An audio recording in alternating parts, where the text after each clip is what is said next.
तो दोस्तों हम शुरू करेंगे 18 नवंबर 2022 का करंट अफेयर। पहली न्यूज़ है स्थानीय तापमान में वृद्धि से रिलेटेड है। उसमें एक वर्ड आया था एल्बिडो। एल्बिडो को डिस्कस करते हैं। इसमें दिया है कि एल्बिडो क्या है। एल्बिडो एक सतह द्वारा परिवर्तित सूर्य के प्रकाश को सौर विकिरण की मात्रा है। यह आमतौर पर प्रतिशत या दशमलव में के रूप में व्यक्त की जाती है। मतलब सूर्य है, सूर्य की किरणें यहाँ किसी ये सतह पर टकरा रही हैं, टकरा के जो वापस जा रही हैं उसे एल्बिडो कहा जाता है। एल्बिडो को प्रतिशत या दशमलव में व्यक्त किया जाता है। एक का मतलब क्या होता है, आदर्श परावर्तक, मतलब टोटल जितना भी क्वांटिटी आई वो वापस रिफ्लेक्ट हो गई।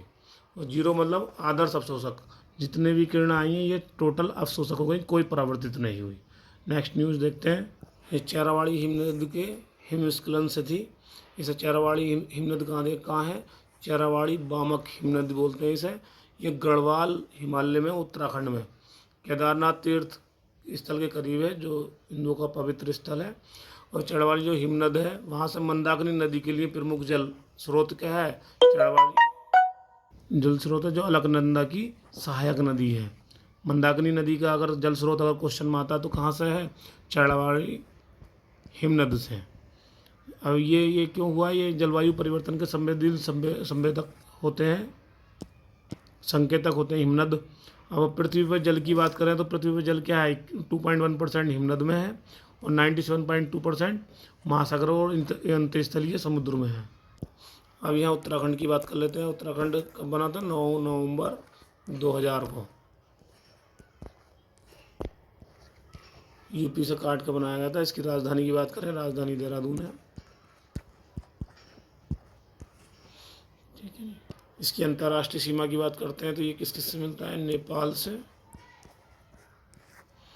चीन से प्राकृतिक सीमा और तिब्बत से भी।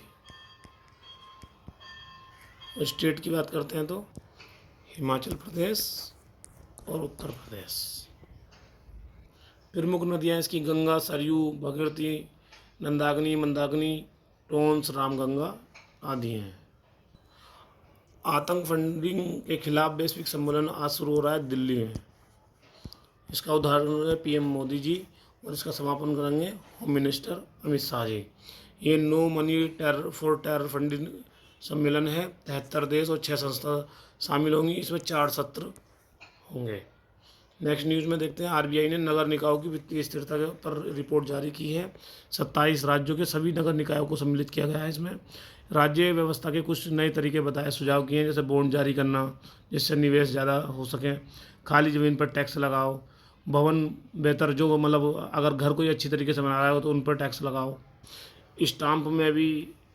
स्टाम्प ड्यूटी में भी नगर निकायों की मतलब हिस्सेदारी ज़्यादा होनी चाहिए। अगर उत्तर प्रदेश की बात करें तो उत्तर प्रदेश की हिस्सेदारी कितनी है, 0.21%।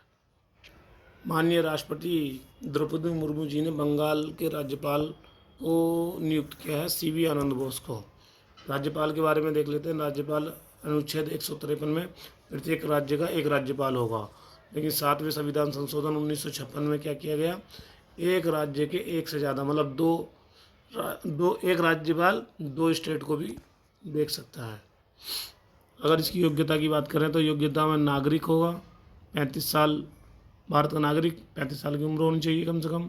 क्या क्या नहीं होगा, लाभ का पद धारण नहीं क्यों होना चाहिए, या आर्टिकल 158 के 2 में आता है, संसद या राज्य विधानमंडल का सदस्य नहीं होना चाहिए, ये 158 के 1 में आता है। पद मुक्ति देख लें। पद्म इसकी राष्ट्रपति के प्रसाद पर्यंत में है। शक्तियाँ लगभग राष्ट्रपति के समान है। देख लीजिए, प्रशासनिक शक्ति होती है इसे, मतलब इसके कार्यकाल चलता है इसी के नाम से राज्य का। विधायी शक्ति होती है, अध्यादेश जारी करने की शक्ति होती है, वीटो शक्ति होती है, क्षमादान न्यायिक शक्ति होती है, विवेकाधीन शक्ति होती है। इसरो के चेयरमैन की बात करते हैं तो इसरो के चेयरमैन एस सोमनाथ जी हैं, जो अभी एक मीटिंग में वो बोला उन्होंने कि 100 स्टार्टअप पंजीकरण हो गए हैं। अब इसरो की बात करें तो इसरो का गठन कब हुआ था, 15 अगस्त 1969 को। शुरुआत जो अंतरिक्ष की हो गई थी वो 1963 में ही शुरुआत हो गई थी, मतलब 64 से ये समिति बनाई गई थी 1963 में। और 1972 में 2 आयोग बनाए, एक आयोग बनाया गया था, एक विभाग बनाया गया था, अंतरिक्ष आयोग, अंतरिक्ष विभाग। अंतरिक्ष विभाग के अंदर ही इसरो आता है। अब संध्या देवानाथन, इसे क्या है, मेटा का इंडिया हेड बनाया गया है। अजीत मोहन जी ने रिजाइन कर दिया है, तो उनकी जगह संध्या देवनाथन को बनाया गया है। अप्पा मंदिर कहाँ है, केरल में। ये अभी मंडलम मकर विलक्कू वार्षिक उत्सव है, उसके लिए खोला गया है। ये न्यूज में, नेक्स्ट न्यूज़ में देख रहे हैं, डोनी पोलो हवाई अड्डे का आज उद्घाटन करेंगे पीएम जी। ये अरुणाचल प्रदेश में है। डोनी पोलो का मतलब है परंपराओं और समृद्ध सांस्कृतिक विरासत है अरुणाचल प्रदेश की। डोनी का मतलब यहाँ सूर्य, जो लोगों की श्रद्धा है यहाँ सूर्य, और पोलो मीन्स चंद्रमा। ये स्वदेशी श्रद्धा है अरुणाचल प्रदेश की। अरुणाचल प्रदेश की बात करें तो ये किस किस से टच करता है, मैंने बताया था पहले भी, अरुणाचल प्रदेश, असम एंड नागालैंड। मुख्य निर्वाचन आयुक्त राजीव कुमार जी को किया गया है, ये अंतर्राष्ट्रीय पर्यवेक्षक के लिए, भारत की बात नहीं हो रही है, नेपाल में हाल ही में चुनाव होंगे, उनके वहाँ के लिए मुख्य निर्वाचन आयुक्त नियुक्त किए गए हैं राजीव कुमार। अरुण कुमार जी को ओएनजीसी के प्रमुख के रूप में नियुक्त किया गया है, जो कि 60 वर्ष, पहले ऐसे व्यक्ति हैं जो 60 वर्ष से अधिक हैं। कल का रिवीजन देख लेते हैं। हमने बात की थी कि यूएसए में थ्री माइल आइलैंड,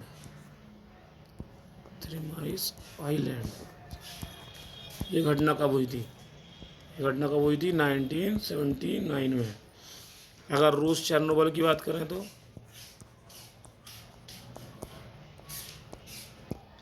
रूस चेरनोबिल नाभिकी की जो घटना हुई थी वो कब हुई थी?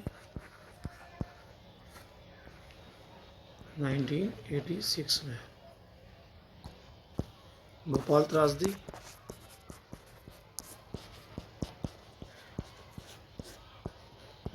दो 3 दिसंबर 1984 में मिथाइल आइसोसाइनेट के थ्रू। रेक जापान की फुकुशिमा।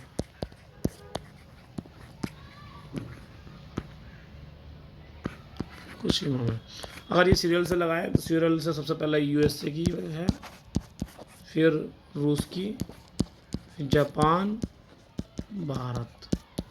आज के सीरियल से क्वेश्चन आ रहे हैं। राष्ट्रीय प्रेस दिवस कब मनाया जाता है?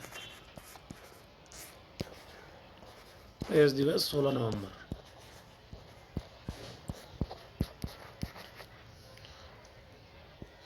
नीति आयोग के पूर्णकालिक सदस्य किसे नियुक्त किया गया अभी? अरविंद वीरमानी। ये सीईओ थे, सीए 2007 से लेकर 9 तक। और अगर बात करें ये पूर्णकालिक सदस्य टोटल कुल के मतलब मैक्सिमम कितने पूर्णकालिक सदस्य होते हैं, तो आंसर आएगा 4। उत्तर प्रदेश रोजगार नीति 2022 में कितने रोजगार सृजन की कितनी मंजूरी दी है? 30,000। इन्हें सूर्य मित्र बोला जाएगा। और कितने मेगावाट? 22,000 मेगावाट। ऑपरेशन तिरंगा कौन चला रहा है? ISI भारत के खिलाफ। बांग्ला महोत्सव मेघालय में।